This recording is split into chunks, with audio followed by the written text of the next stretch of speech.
bičiuliai, šiandieną paskaitysime prieš miegą štai tokią temą, kasgi yra ta joga.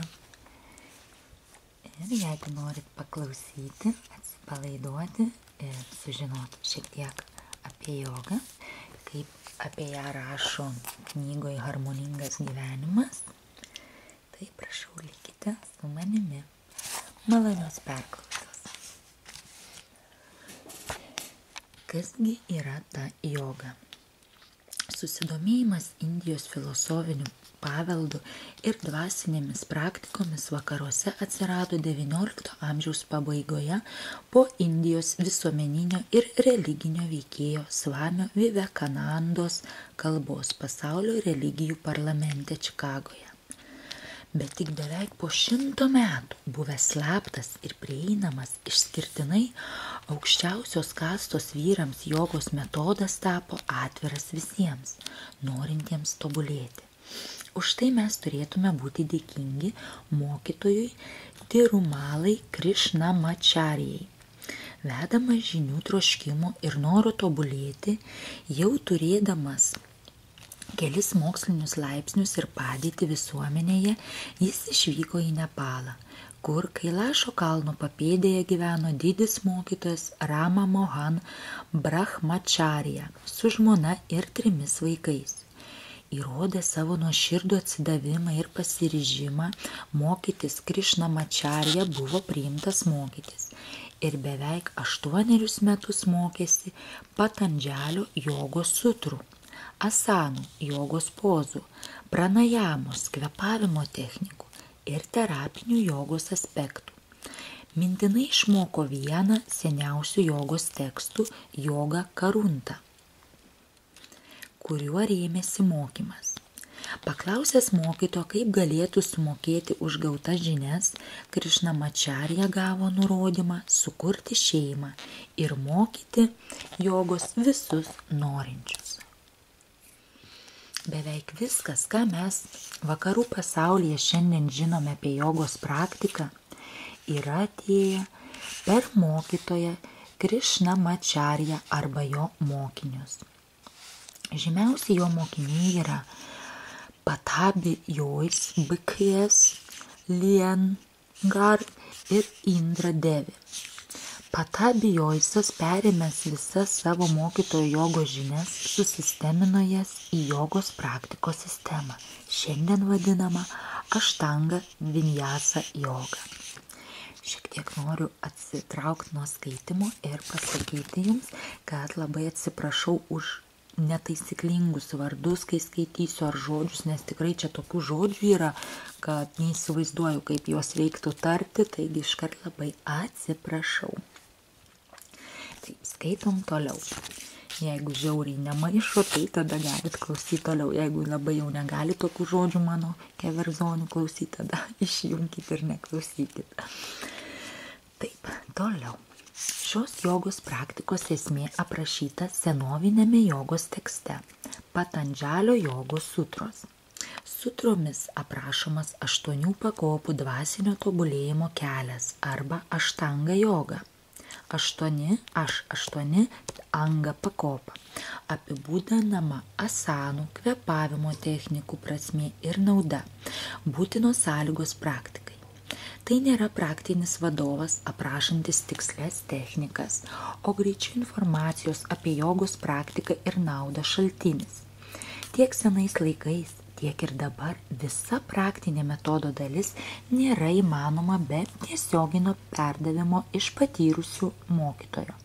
Kitaip tariant, iš knygų, vaizdo medžiagos ir aprašymų mes galime sužinoti apie metodą, bet patirti ir sėkmingai praktikuoti jogą įmanoma tik su mokytoju. Moderniame šių dienų pasaulyje galima rasti labai plačią jogų pasiūlą. Nuo joko jogos iki kūdikių jogos, nuo klasikinės jogos iki akro jogos. Yra ir sporto klubų joga, porų joga ir begalė kitų interpretacijų. Bet norėdami susipažinti su jogos sistema, kurią atskleidė pasauliai mokytojas Krishnamacharya, gauti visą teigiamą šios praktikos poveikį ir naudą, aprašytus Patandžalio jogos sutrose, turime suprasti jogos pagrindus, kad galėtume pasirinkti tinkamą jogos mokyklą ir patyrusį jogos mokytoją. Jogos esmė. Jogos praktika apima visas žmogaus esybės dalis, suvokdama žmogų kaip bioenergetinę visumą. Todėl taikydami tik fizinį jogos aspektą, asaną, jogos pozą, jogos tikslo nepasieksime.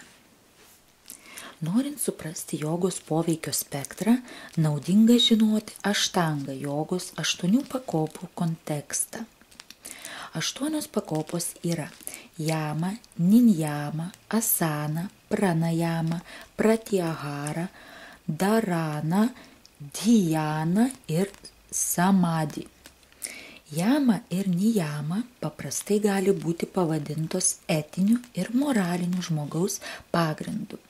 Jama ir nijama apibūdina 5 punktai, kurių kiekvienas ne tik rekomenduoja tam tikrą elgesio modelį, harmoningo mąstymo kryptį, bet kartu yra ir atskira praktika. Pirma pakopa jama apibūdina mūsų santykį su išoriniu pasauliu ir susideda iš ahimsos, ahimsa, neprievartas, siekimas nedaryti žalos ir nesuteikti skausmo savo ir kitiems, smurto vengimas mintimis, žodžiu ir veiksmais. Satijos, satija, tiesos ir teisingumo išpažinimas žodžiu ir mintimis, gyvenimas be melo, kaukių ir apsimetimų. Astėjos, astėja, godumo ir svetimo gero geidimo atsisakymas mintyse ir veiksmu. Brahmačarijos, brahmačaja, gyvybinės energijos, taip pat seksualinės išmintingas naudojimas, nešvaistimas, energijos naudojimas ryšiui su savo aukštesniuoju aš atkurti. Aparigrahos, aparigraha, nesavanaudiškumas, nekaupimas, neprisirišimas. Antra pakopa nijama apibūdina mūsų santykį su savimi, savo vidiniu pasauliu, asmenybės vystymo kryptis, susideda iš saučios, saučia, kūno ir minties švara, asmeninė ir aplinkoje. Santošos, santoša, gebėjimas pasitenkinti ir jausti dėkingumą už tai, ką turi. Tapo, tapas, askezė, paprastumas ir su tuo susijusių veiksmų ir įpročių laikymasis, emocinė disciplina ir minčių kontrolė. Svadjaja, savišvieta ir raštų studijavimas, siekiant pažinti savo esybę, sielą, Dievą, pažadinti savo aukštesnįjį aš. Išvarapranidhanos, išvapranidana, atsidavimas Dievui, nuolatinis ryšio su aukščiausiųjų išlaikymas. Oho, kokie sunki žodžiai. Taip, šios 2 pakopos, jama ir nijama, susijusios su karma, nes gali tiesiogiai paveikti mūsų likimą. Jeigu užtektų vien tik noro ir pasiryžimo laikytis minėtų rekomendacijų, viskas būtų nesudėtinga. Deja, vien tik pastangos būti geram realios transformacijos nesukelia. Kaip rodo patirtis, esame geri iki pirmo rimto emocinio iššūkio, ekstremalios situacijos, o tada negelbsti netgi dešimtmečiais puoselėtos geros intencijos. Taip atsitinka todėl, kad stengiamės tvarkyti paviršių, o mūsų pasąmonė, automatinės reakcijos, vaikystės traumos, fobijos ir kompleksai niekur nedingo. Jie tyliai laukia momento, nepastebimai paveikia mūsų pasirinkimus ir nesąmoningas reakcijas, neleisdami keistis iš pagrindų. Taigi, tam, kad vyktų pokytis, reikia dar kažko. Trečia aštanga jogos pakopa yra asana, stabili poza. Jogos poza yra vienintelė matomoji jogos praktikos dalis, todėl kartais stebint iš dalies gali atrodyti, kad tai yra tik pažangus gimnastikos pratimai, o juos atliekantys žmonės linkę keistai save kankinti. Jeigu tai būtų tiesa, tai gimnastai ir šokėjai būtų sveikiausi, laimingiausi ir labiausiai dvasiškai pažengę asmenys. Tikroji asanos paskirtis yra nukreipti gyvybinę energiją, praną, į atitinkamą žmogaus bioenergetinį centrą arba kanalą. Tai pasiekiama skirtingomis pozomis, įdarbinant tam tikras raumenų grupės ir suteikiant stuburui labai tikslę padėtį, leidžiančią gyvybinį energiją tekėti į atitinkamą energetinį kanalą. Žmogaus kūnas tinkamai kvėpuojant prisipildo gyvybinės energijos. Asana be tinkamo kvėpavimo neturi prasmės. Ketvirta pakopa – pranajama arba kvėpavimo technika. Jos tikslas yra energijos valdymas. Yra nemažas skaičius kvėpavimo technikų, kurias naudoja jogos praktikai skirtingiems tikslams ir rezultatams pasiekti. Svarbu paminėti, kad beveik visos pranajamos kvėpavimo technikos nėra tai, ką galima taikyti nepasiruošusiam, neturinčiam nuolatinės jogos praktikos patirties žmogui.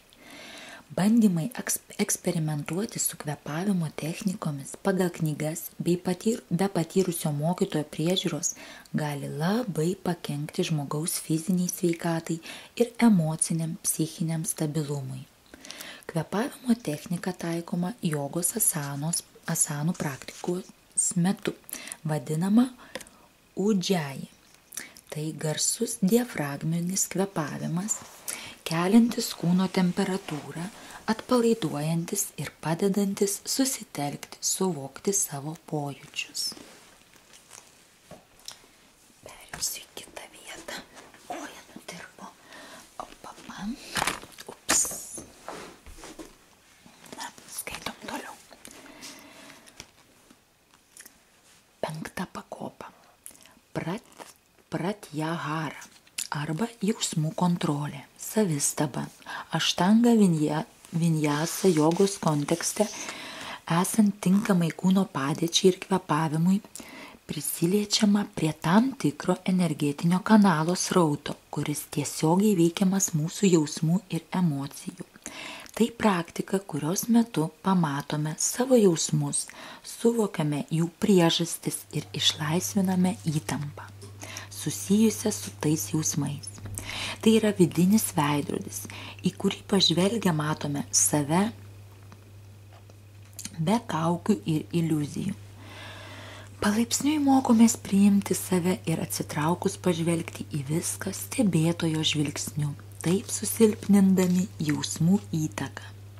Visa tai leidžia mums sutelkti protą. Asana, pranajama ir pratyahara vadinamos batha joga arba pagrindinių saulės ir mėnulio energijų valdymo praktika. Praktikuojant hatha jogą be dviejų pirmųjų jama ir niyama jogos pakopų, gerų rezultatų sulauksime retai, nes energetinio srauto stiprinimas be stabilaus etinio ir moralinio pagrindo veda į ekstremalų egoizmą, kartais inkvizicinės apraiškas, kurios pateisina bet kokį elgesį dvasiniais tikslais. Šešta pakopa dharana arba susitelkimas, koncentracija, gebėjimas išlaikyti protą čia ir dabar, koncentruojantis į vieną tašką, objektą arba veiksmą ir atsiribojant nuo bet kokių kitų vidinių ar išorinių trikdžių. Ši būsena neatsiejama nuo kvėpavimo ir veda mus prie 7 pakopos. 7 pakopa – dhyana arba meditacija. gilaus sąmoningumo būsena, kai kūnas, jausmai, mintis suvokiami nesusitapatinant. Ištinka mus spontaniškai praktikuojant dharaną, susitelkimą. Įvaldžius meditaciją patiriame 8 pakopą. 8 pakopa – samadhi arba proto nuraminimas. Būsena, kurioje meditacijos objektas ir medituojantis tampa viena. Proto švara ir stabilumas leidžia suvokti ir patirti vienybę. Tai yra jogos būsena, dharana, dhyana ir samadhi vadinami radža joga arba karališkąja joga.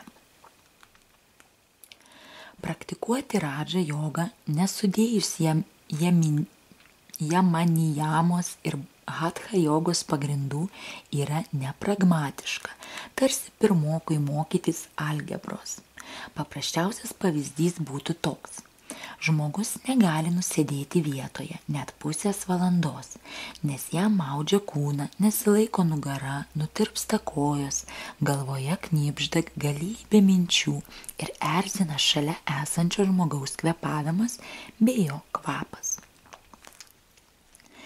Nėra galimybių patirti meditaciją, kai protas blaškomas minčių karuselės, kūno pojūčių ir jausmų. O turint tvirtus pamatus, radža jogos, džajana ir samadhi tampa savaiminė pasekmė ir apdovanojimu. Kai kam galėjo pasirodyti, kad įsisavinti visas aštanga jogos pakopas neužtektų viso gyvenimo. Ir todėl atsirado jogos šakos, dirbančios su atskiromis pakopomis. Bet tiesa ta, kad autentiška praktika numato darbą visomis pakopomis tuo pat metu. Tai padaro aštanga jogą vieną greičiausių tobulėjimo praktikų. Taigi, autentiška joga aprašyta Patandžalio jogos sutrose yra tikslus mokslinis metodas, skirtas žmogaus esybės priežiūrai, fizinės ir dvasinės sveikatos palaikymui ir atkūrimui, asmenybės tobulinimui ir transformacijai į sveiką, laimingą, harmoningą, laisvai mąstančią ir giliai sąmoningą asmenybę. Pranašystė. Tai bus vakarų moteris, kurios ves jogą į priekį, sakė didis mokytojas Krišnama. Senovinėse šventyklose ir raštuose galima rasti įrodymų, kad anksčiau ši praktika buvo vienodai prieinama ir vyrams, ir moterims, bet ilgainiui teritorijoje, kurią užima šiuolaikinė Indija, įsigaliojus patriarchatui ir diskriminacinėms tendencijoms moterims ir žemesnių kastų žmonėms, šios knygos tapo neprieinamos. Mokytojo Krišnamačarijos pirmomis mokinėmis tapo jo paties žmona ir dukros, o vėliau Indra Devi, gimusi Rygoje ir gyvenusi 102 metus. Dabar daugiausia jogos praktikuotojų yra būtent moterys.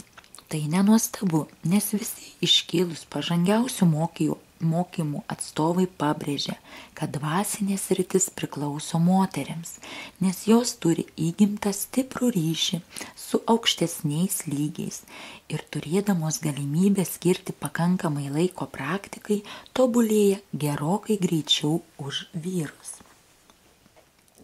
Turint omenyje, koks sudėtingas yra moters organizmas, kiek permainų patiria moteris lytiškai bręsdama per mėnesį, nėštumo laikotarpiu, pereidama menopauzės slenkstį, tampa aišku, kad suvaldyti ir išlaikyti harmoningą tokį energijos vulkaną nėra paprasta.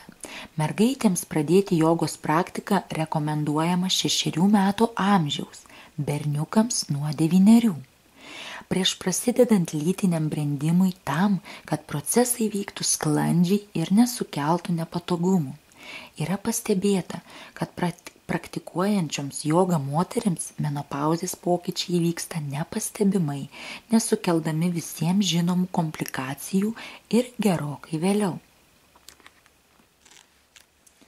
Skirtingas laikotarpis, skirtinga praktika. Mergaitės nuo 6 iki 10 metų turėtų pradėti jogos praktiką kaip žaidimą, palengva išmokdamos jausti kūną, valdyti kvėpavimą, susitelkti ir ugdyti pozityvų požiūrį. Mokytojas, dirbantis su vaikais, turi būti švelnus ir linksmas, išmanantis vaiko fiziologiją ir psichologiją. Tokio žmogaus vedamos mergaitės įgyja pasitikėjimo ir romumo, švelniai paruošia raumenyną, užtikrina sveiką stuburo augimą, išmoksta kantrybės ir meditacijos pagrindų. Vaikams griežtai nepatartina jokia pažangi pranajama. 10 metų vaikai norėdami gali prisijungti prie suaugusiųjų praktikuotojų ir atlikti pirmą aštanga jogos seką. Paaugliai. Paaugliai gali pradėti praktiką kartu su suaugusiais, pas labai patyrusi mokytoja, nes lytinio brendimo metu vyksta galingi energetiniai virsmai ir praktika reikalauja atidžios priežiūros. Paaugliai praktikuodami jogą išvengia rizikos susirgti stuburo ligomis, depresija, lengviau įveikia kompleksus ir prisitaiko visuomenėje. Subręsta kaip sąmoningos, nepriklausomos nuo popkultūros nuodų asmenybės. Koncentruotos energetinės praktikos ir švelni pranajama šiuo laikotarpiu turi būti taikomos labai atsargiai. Nuo 18 iki 100 ir daugiau metų. Galima drąsiai ir su pasimėgavimu atsiduoti jogos praktikai. Viskas, ko imsitės taikydami aštanga jogos metodą, stiprins fizinę sveikatą, gydys senas fizinės ir emocinės traumas, harmonizuos vidaus organų veiklą, gražins kūną ir sielą. Menstruacijų metu praktika netliekama tik pirmas 2 menstruacinių dienas. Vėliau būtinai tęsiame praktiką, neatsisakydamos jokių asanų. Pažangios energetinės praktikos nedaromos iki menstruacijų pabaigos, siekiant nesutrikdyti natūralių šiam laikotarpiui energetinių virsmų. Nėštumo laikotarpis. Jeigu reguliariai praktikavote,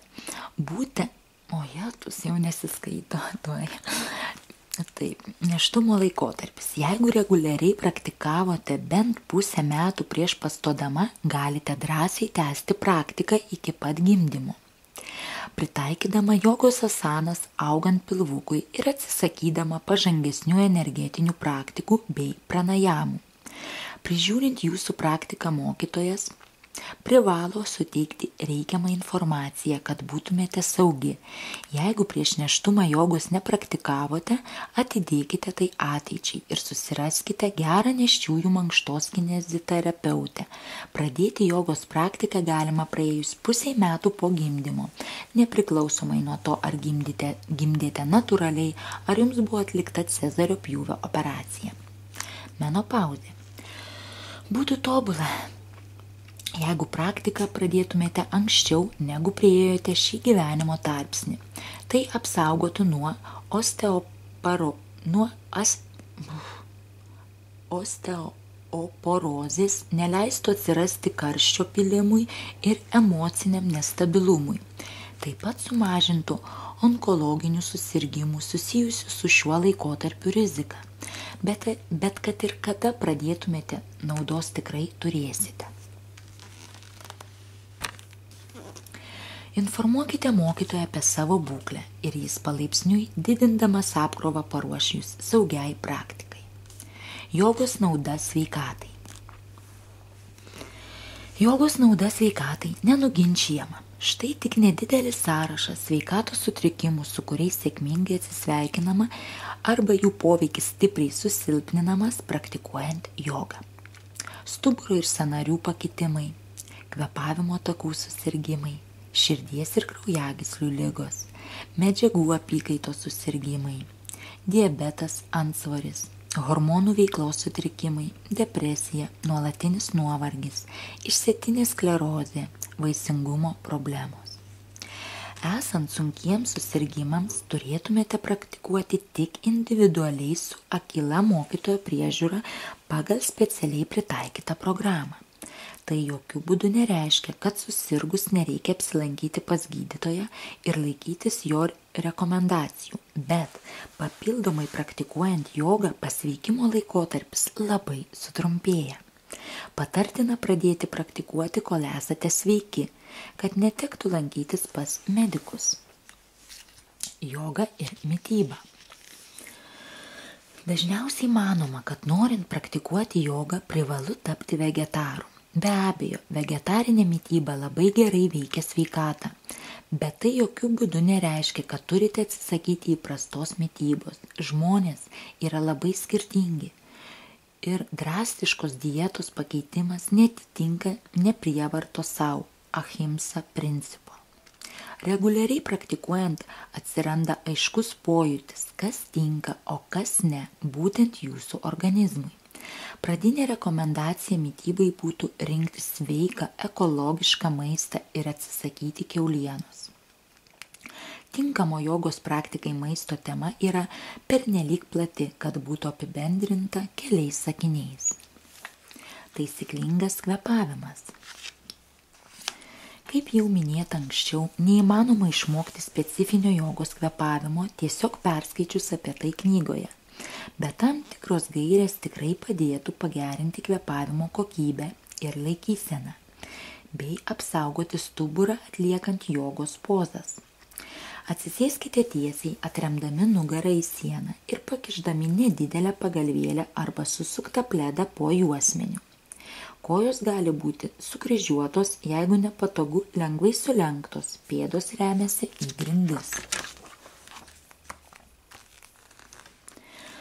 Arba tiesiog ištiestos. Taip pat galima sėdėti ant kėdės, užsimerkite ir pradėkite stebėti savo kvėpavimą. Paprastai moterys įkvėpdamos įtraukia pilvą, o iškvėpdamos išpučia. Reikia daryti atvirkščiai. Įkvepiant pilvas atsipalaiduoja, iškvepiant traukiam pilvą į vidų. Galų gale pajaučiame, kad iškvepimas traukiant pilvą vidun verčia ištiesti juosmenį ir atkišti krūtinę į priekį. Toks kvėpavimas natūraliai pataiso laikyseną. Pripraskime visada laikyti pilvo apačią lengvai suimtą į vidų. Daugeliui gali kilti klausimas, į kur turėčiau kvėpuoti, jeigu pilvas neturėtų dalyvauti. Pilve plaučių nėra. Kvėpuojame plaučiais, padedant diafragmai ir šonkauliams. Atsisėdame aukščiau aprašytų būdų prieš veidrodį ir padedame delnus ant šonkaulių. Pilvas suimtas į vidų. Įkvepiant šonkauliai išsiplečia į šonus, iškvepiant grįžta atgal. Tai turi būti aiškiai matoma veidrodyje.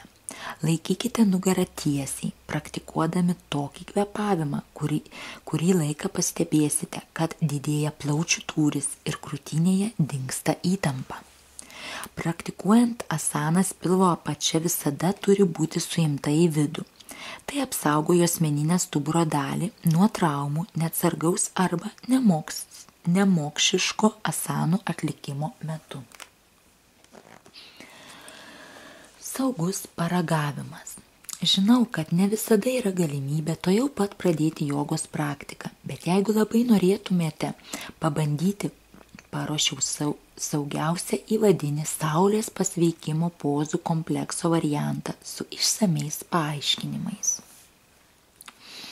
Atsistojame tiesiai ant jogos kilimėlio arba neslidžių grindų basomis. Pilvo apačia lengvai įtraukta į vidų. Sėdmenys suspausti, pečiai atlošti atgal, smakras lengvai nuleistas žemyn.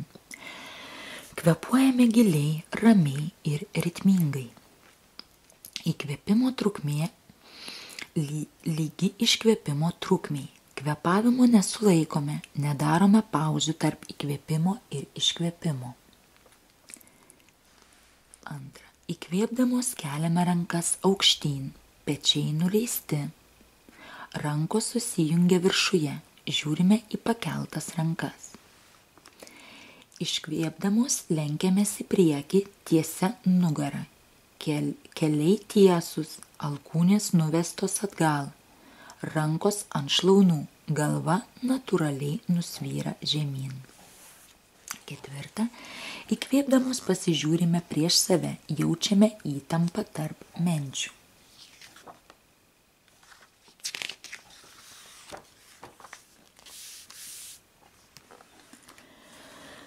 5. Iškvėpdamos padedame rankas ties pėdomis, žengiame atgal ir leidžiamės ant kelių, pečiai virš riešų. Keliai klubų plotyje sulenkti 90 laipsnių kampu, kojų pirštai remiasi į grindis. 6. Iškvėpdamos lengvai pasilenkiame į priekį ir atlošdamos galvą nuvedame pečius atgal. Klubų jokių būdų nespaudžiame žemyn, tik tiek, kiek natūraliai nusvyra. 7. Iškvėpdamos tiesiame kelius ir keliame klubus į viršų. Keliai tiesūs, pėdos neprivalo liesti grindų, kaklas atpalaiduotas, galva nusvyra žemyn, kvėpuojame 5 kartus. 8. Įkvėpdamos grįžtame į priekį, žiūrime prieš save, alkūnės patrauktos atgal, įtampa tarp menčių. 9. Iškvėpdamos lenkiamės į priekį, tiesia nugara. Keliai tiesūs, alkūnės nuvestos atgal, galva natūraliai nusvyra žemyn. 10. Įkvėpdamos keliame rankas į korpusą, rankos susijungia viršuje, žiūrime į pakeltas rankas. 11. Iškvepiame nuleisdamos rankas. Viską pakartojame iš pradžių 5-10 kartų.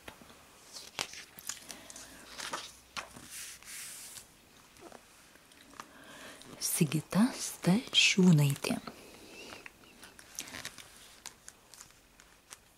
Masažo srityje dirba jau 20 metų. Yra išanalizavusi daugiau nei 10 masažo metodikų. Tarptautinės kategorijos masažo meistrė ekspertė, stažavosi Lenkijoje, Vokietijoje, Rusijoje, atliko tyrimą ir apgynė mokslinį darbą tema masažo efektyvumas esant lumbalginiams skausmams ir jo sąsajos su gyvenimo kokybe. Jumeiho terapijos japoniško masažo specialistė, stažavosi Japonijoje, profesorius Sayoni Masayuki mokinė, klinikinės slaugos magistrė, tarptautinės kategorijos kosmetikė, sveiko gyvenimo būdo mokytoja, trenerė, organizuoja sveikatingumo stovyklas, veda mokymus vaikams ir suaugusiems. Išbandė ir išanalizavo daug veido ir kūno mankštų, knygos Veido mankšta autorė, kūno priežiūros centro steigėja ir direktorė. Na ką, reikia užsirašyti knygą, šitą knygos Veido mankšta autorė, reikės pasižiūrėti, gal ir nusipirksiu pasiskaitinėti.